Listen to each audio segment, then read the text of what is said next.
A new year comes with a new legislative session for lawmakers in the state of Iowa. Just last week, the 2014 legislative session kicked off, but the spotlight was on Governor Terry Branstad. He gave his annual Condition of the State address last Tuesday, where he outlined his vision and budget for the year, and in it was some big news for the UI. Daily Iowan TV was at the Capitol last week, and in this week's Political Alert, we'll show you what you missed. The Iowa Capitol was in cheers last week when Governor Branstad delivered his annual Condition of the State address, where he announced the current tuition freeze would continue for a second year. Last year, the budget you passed and I signed provided the Regents universities with the necessary resources to freeze tuition for the first time in 30 years. This year, my budget proposes another investment in key tuition assistance programs. But not everyone was cheering for the governor. For one Des Moines local, freezing tuition isn't enough.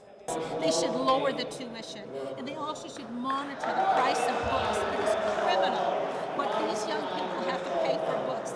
And for the Democrats, the governor's priorities were lacking. I think the governor's speech lacked any real focus on income inequality in Iowa. We have a growing number of families in this state, and kids especially, that just are not living in households that have enough resources.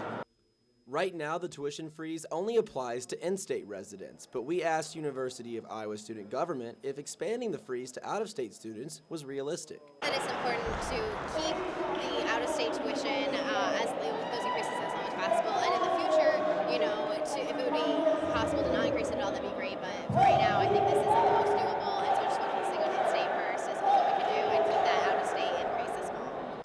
And while lawmakers may not agree on every issue this session, the governor's announcement on the tuition freeze had both sides of the aisle in applause.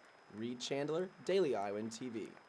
We'll bring you more coverage of this year's session as the semester progresses. Until then, it's back to you.